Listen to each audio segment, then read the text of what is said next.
বিশ্ব মডেলের সিংহাসন থেকে চিরতরে ছিটকে পড়ছে প্রবল পরাক্রমশালী আমেরিকা, আর এর নেপথ্যে মূল কলকাঠি নাড়ছে ইরান। তুস্কা নামের জাহাজটি বেআইনিভাবে দখল করে আমেরিকা ভেবেছিল তারা হয়তো জয়ী হয়েছে, কিন্তু সেই ভুলের মাসুল তাদের দিতে হয়েছে ড্রোন হামলার লেলিহান শিখাই পুরে। এর আগেই মাত্র কয়েকদিনে পেট্রিয়ট আর থার্ড রাডারের দম্ভ গুড়িয়ে দিয়ে 17টি মার্কিন ঘাঁটিতে এক মহাপ্রলয় ঘটিয়েছে ইরান। সুপার পাওয়ারের তকমা গায়ে লাগানো আমেরিকা আজ যেন এক নিরুপায় যোদ্ধা, যুদ্ধের জন্য অস্ত্র শেষ করে নিজেদের চূড়ান্ত পতনের প্রহর গুনছে। প্রশ্ন উঠেছে, উন্নত প্রযুক্তির এত আধুনিক অস্ত্র থাকার পরও কেন আমেরিকা আজ এক প্রকার নিঃস্ব হয়ে পড়েছে?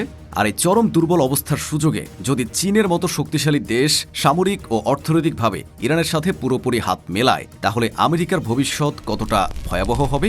এই চাঞ্চল্যকর বিষয়গুলোর পেছনের আসল ঘটনা কি এবং বিশ্ব রাজনীতির এই বিশাল পরিবর্তনের ফলাফল কি হতে চলেছে তা বিস্তারিত জানতে পুরো ভিডিওটি একেবারে শেষ পর্যন্ত দেখুন। আর হ্যাঁ, নিয়মিত এমন গুরুত্বপূর্ণ তথ্য পেতে আমাদের চ্যানেলটি সাবস্ক্রাইব করে ভিডিওটিতে একটি লাইক দিতে ভুলবেন না।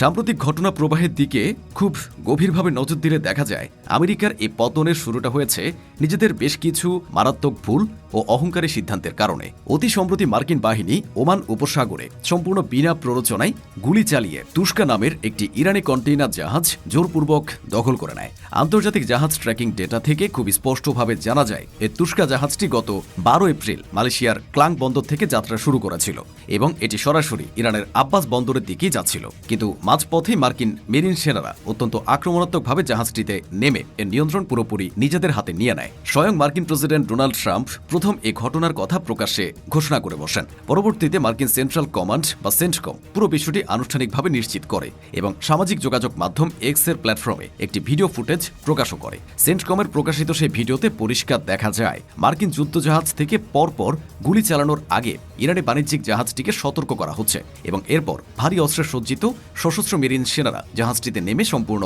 বেআইনিভাবে সেটির দখল নিচ্ছে।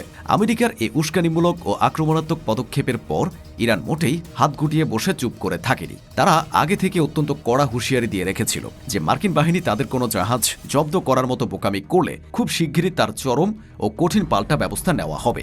আর বাস্তবে ঘটল ঠিক তাই। মার্কিন বাহিনীর এই আগ্রাসী পদক্ষেপের সরাসরি প্রতিশোধ হিসেবে রোববার একাধিক মার্কিন যুদ্ধজাহাজে ঝাঁকে ঝাঁকে নিখুঁত ড্রোন হামলা চালায় ইরানি বাহিনী। ইরানের স্থানীয় গণমাধ্যমগুলো এই হামলার খবর বেশ জোরে সোরে ও গর্বের সাথে প্রচার করে। সংবাদ সংস্থা তাসনিম জানায় যে ওমান উপসাগরে মার্কিন বাহিনী যখনই তুস্কা নামের কন্টেইনার জাহাজটিকে নিজেদের দখলে নেয়, ঠিক তার পরপরই মার্কিন জাহাজগুলোর উপর আকাশপথে এই ড্রোন হামলাগুলো শুরু হয়। তবে আমেরিকার জন্য সবচেয়ে বড় ও বেদনাদায়ক ধাক্কাটি এসেছে এর ঠিক কিছুদিন আগে। গত 1 থেকে 3 মার্চের মধ্যে মধ্যপ্রাচ্যের বুকে আমেরিকার দীর্ঘদিনের সামরিক আধিপত্যের উপর এক নজিরবিহীন ও ভয়াবহ তাণ্ডব চালিয়েছে ইরান। এই অল্প কয়েকদিনের ব্যবধানে ইরান তাদের অত্যাধুনিক মিসাইল এবং সুইসাইড ড্রোনের সমন্বয়ে মধ্যপ্রাচ্যের বিভিন্ন দেশে থাকা আমেরিকার অন্তত 17টি সামরিক ঘাঁটিতে সরাসরি ও অত্যন্ত নিখুঁত আক্রমণ করে। এ হামলার আওতা এতটাই বড় ছিল যে এর মধ্যে বাহরাইন, কুয়েত, কাতার এবং সৌদি আরবের প্রিন্স সুলতান এয়ারবেসের মতো অত্যন্ত সুরক্ষিত ও কৌশলগতভাবে গুরুত্বপূর্ণ মার্কিন ঘাঁটিও মারাত্মকভাবে ক্ষতিগ্রস্ত হয়। একসাথে এমন নিখুঁত ও শক্তিশালী হামলা চালানোর সক্ষমতা দেখে গোটা বিশ্ব রীতিমতো অবাক হয়ে যায়। এ ভয়াবহ হামলায় অন্তত 15 জন মার্কিন সেনা আহত হওয়ার খবর পাওয়া যায়, যা আমেরিকার মতো পরাশক্তির জন্য এক বিশাল মনস্তাত্ত্বিক পরাজয়। শুধু সামরিক ঘাঁটিতে হামলা করেই ক্ষান্ত হয়নি ইরান। আমেরিকার আকাশ শক্তির যে বিশাল অহংকার ছিল তাকেও চিরতরে মাটিতে নামিয়ে এনেছে। এই হামলাগুলোর সময় আকাশে টহলরত আমেরিকার বেশ কয়েকটি অত্যন্ত দামি এবং কৌশলগতভাবে গুরুত্বপূর্ণ বিমান ধ্বংস করা হয়।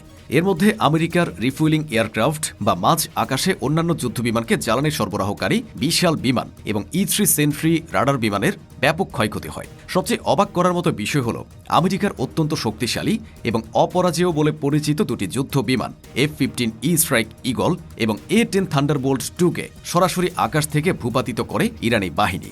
আমেরিকার মতো একটি বিশ্বমানের সুপার পাওয়ারের জন্য নিজেদের এত আধুনিক এবং ব্যয়বহুল যুদ্ধবিমান এভাবে হারানোটা চরম লজ্জার এবং সামরিক দিক থেকে অনেক বড় একটি অপূরণীয় ক্ষতি। এই বিপুল ধ্বংসযজ্ঞের পাশাপাশি ইরান আমেরিকার চোখ বলে পরিচিত রাডার ব্যবস্থাগুলোকেও পুরোপুরি অন্ধ করে দিয়েছে।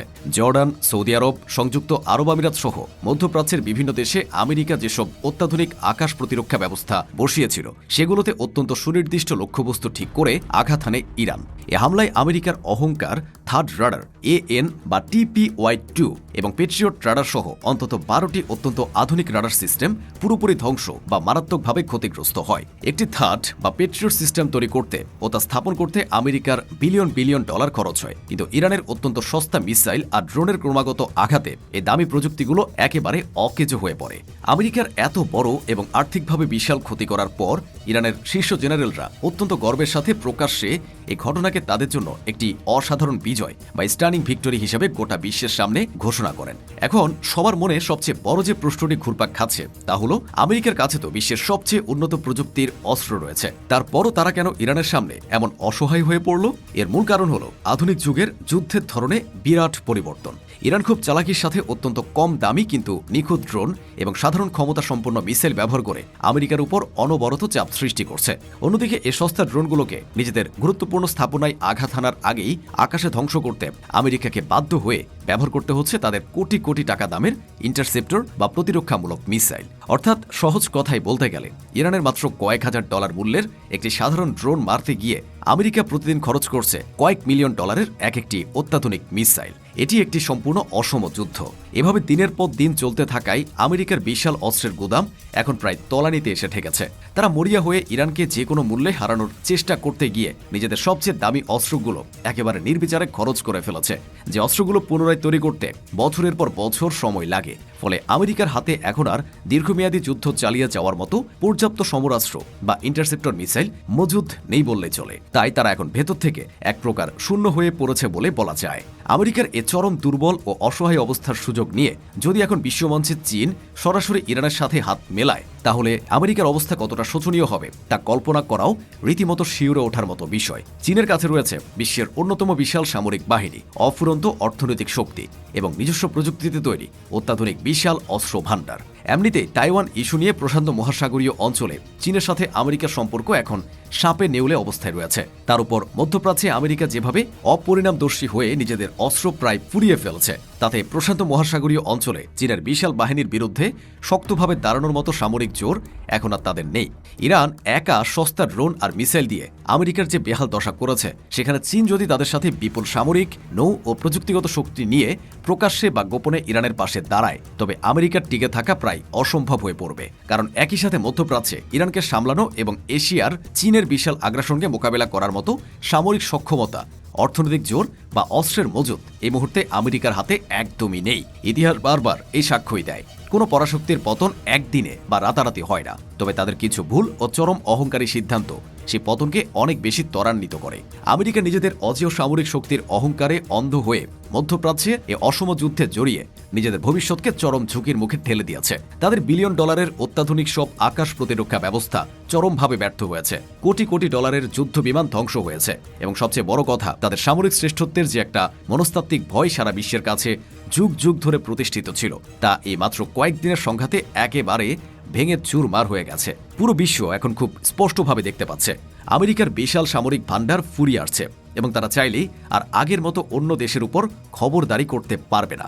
বর্তমান বৈশ্বিক রাজনীতির এই জটিল সমীকরণ থেকে একটা বিষয় দিনের আলোর মতোই পরিষ্কার, আমেরিকা নিজেদের অতি আত্মবিশ্বাসের কারণে এমন এক ভয়ঙ্কর ফাঁদে পা দিয়েছে যেখান থেকে সম্মানজনকভাবে বের হওয়ার আর কোনো সহজ রাস্তা তাদের সামনে আর খোলা নেই।